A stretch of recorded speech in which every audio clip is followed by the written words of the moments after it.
What it do, J. Carew, it's your girl Jasmine. I'm back with another video. It's been a few months since I've posted.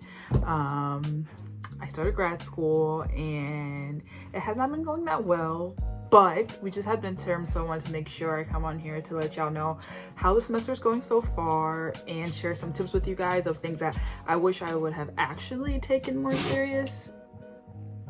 It's my dog.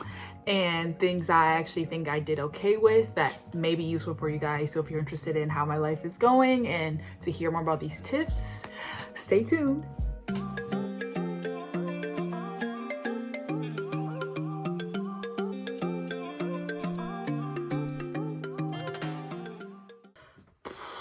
All right, y'all, I'm gonna keep it 100 with y'all. Grad school is rough, and it's rough for very weird reasons, at least to me.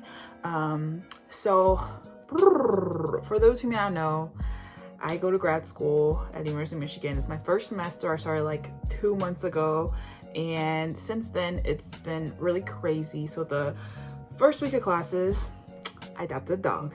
The second week of classes, we went on strike, so that like lasted about a week, so we didn't have classes, and that was like really the first thing that happened. And it was something that us first years didn't know how to handle, because I was like, do I participate in the strike? What am I supposed to do? Do I go? Like, what's happening? Are my classes canceled? Do I go? Do I not go? So that was a lot in itself to handle, because it wasn't really for us, because we weren't teaching, so we weren't GSIs, we weren't grad student instructors yet. So that was really weird for us to deal with. So that was like the first thing. And we obviously had the privilege of starting grad school in a pandemic, so that has been rough as well, because everything's online. My classes, brown bags, this and that, like social events and everything's online. So that's really weird. So I get Zoom fatigue. So like I sit on Zoom for like hours and hours and hours a day, and then I have to get off Zoom and then do my work for hours and hours and hours at night. So that's been really weird, and it's not the same as before, where I would like enjoy going to coffee shops and going here to do work, but I can't do that as much. So that's been weird. But I'm just like going on a rant now, but in addition to, you know, grad school and Zoom and pandemic and strike and all of that, I think the classes are hard in a very weird way. So besides stats, which I have struggled a lot with stats because I'm more of like a qualitative researcher, so having to learn stats, learning R, and the way our classes are set up to where it's more like to teach us concepts. People learn in SPSS and R, so we don't really learn like the nitty-gritty parts of R. So like learning how to read a code was something that she didn't teach us how to do, so I have to like figure out like when I get a code, like what do I plug in here and here and here. So it's complicated. Before midterms I was handling everything okay, but then like during midterms stats really got to me, and then that's when I really started to think like grad school is hard in such a weird way.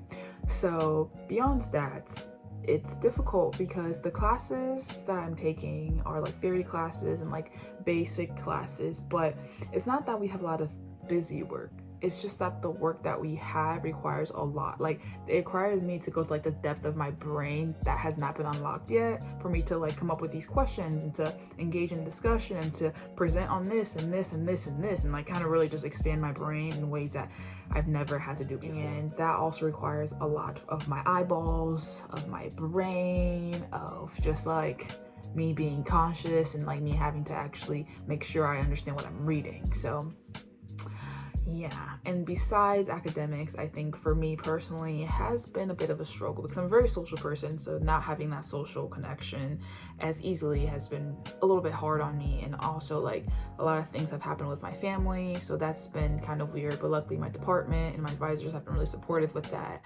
And just feeling kind of lonely and homesick, which is something I've also never really experienced. Like I moved away for school, but I was still in the same state, but like now I'm like 5-6 states away, so I can't just like go home when I'm upset or am I lonely or this and that. So that's been difficult, and to see like all of my friends at home doing all the stuff that they do, and I'm just out here by myself. And I've had a lot of like existential crises, I guess, where I'm like, what is this for? Like, why am I even doing this? And it's crazy that it's like 2.5 months in, I'm already feeling all of this. And I think that also contributes, like it also goes to the pandemic, because we didn't get fall break, which I realized would be really, really helpful, because fall break would have been the weekend right after midterms, which I really needed a break.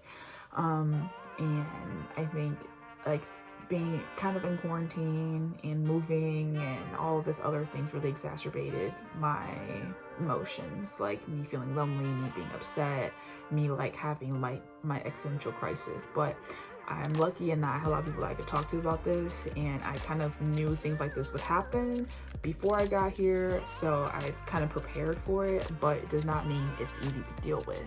So that's just kind of like a small update. Maybe I'll talk a little more about it as I continue the video, but I wanted to talk to you guys about things that I wish I have taken more serious and considered a little bit more before I got to grad school, and things that I wish I would have known, I just did not think of.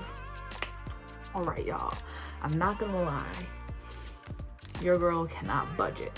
And the worst thing about all of this is the fact that we get paid once a month at the very end of the month. And that was something I knew was gonna happen, but I wish I would have planned for it a little bit more than I did, because I moved here, and then that month we luckily got paid, but then I decided to get a dog, so that was really expensive, and then I had car issues, and then this and then that and then this and that. So like it really set me back, not having having prepared as much as I should have. So one thing I would definitely say is make sure you plan for however much you get paid and however often you get paid, because that was one thing that I still am struggling with, because it's only been like 2 months, like I said. I think I've only gotten paid like 3 times, but it's already been a struggle. So, imposter syndrome. So this is something that I heard about, I knew about, but necessarily I didn't experience it as much in undergrad, because I feel like I had a really different experience from undergrad. Like I was in a lab where it was mostly grad students, so we weren't even like doing the same things. And applying for grad school and applying for these fellowship and things like that, I didn't really have anyone to compare to, because it was more or less just me doing stuff kind of on my own. But I would hear people talk about imposter syndrome in grad school and this, that, and the other. And I think that is something that I definitely can relate to more now, seeing people in my program who like came in with this many publications, who came in from a job where they did this, or who've worked with this person who's done that. I think it's not something that's like really conscious to me, but like when I think about it, I'm like, oh dang, like that's cool, like damn, like I don't have that. Like does that mean like I should do more of that? And I think it's the small things like that, like not so much like, oh my god, I'm awful because everybody else is awesomer, but it's more or less like me doing these little comparisons, like dang, like I don't know how to do this, like they've already been doing this for 5-6 years, you know. And I think that's something that I try to be more conscious about, and try to not let those thoughts get to me, or kind of just dial back, and like remembering that I'm on my own path, and that like there's a reason I'm here and I'm doing these things. So like you don't know what other people are doing, so they might be on a different path, they might have completely different experiences. You don't always learn people's like weaknesses, so you shouldn't just focus on their strength. And yeah, so that's another advice, like just to be aware that imposter syndrome is very much real, and it's okay to have those thoughts, but don't let those thoughts like control you and like really get you down, because they can. So there's like some of the things that I want to work on, and things that would be helpful to know before you start grad school, and a few things that I think that I did, and a few things that I think I did do good with prior to coming here is making friends. So on my visit, I met a bunch of my friends. Shout out to y'all. But I made a bunch of friends on my visit, and we like started group chat over the summer. This is like pre-corona, so like I met them all pre-corona, and then we had made these group chats, and we kind of just kept in contact, and we had like Zoom calls with like the few of us over the summer. So that was really helpful in kind of connecting us before we got here. And at that time we didn't know how bad Corona was going to be and how long we're being locked down or anything, but we still like kept in contact. And then that's how for my roommate, shout out to you, you're the best roommate. But that's how for my roommate.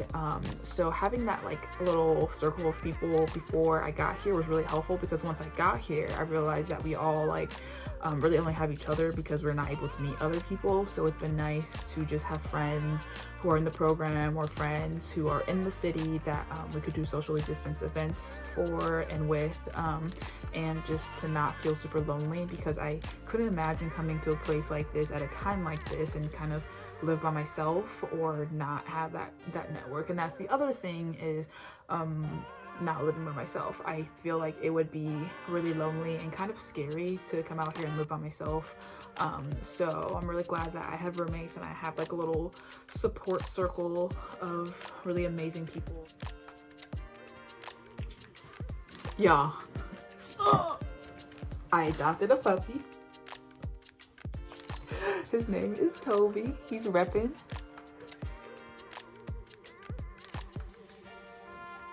This right here is one of the few things I did do right.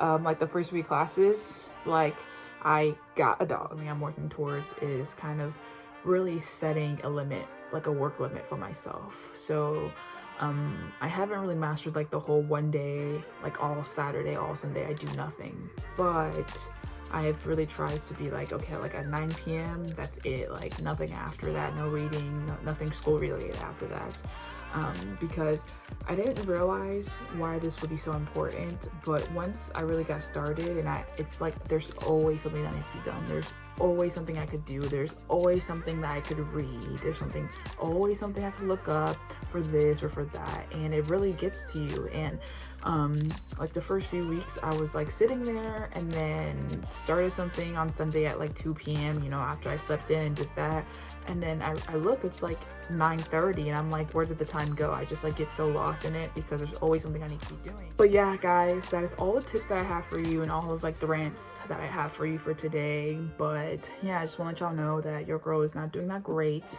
but I am managing. If you guys have any other questions, please drop them down below. If you want to hear anything else or any questions, I'm going to continue making my videos about grad school and applications later on. It's just like I said, your girl has been going through it, but I will be back on it soon. So yes,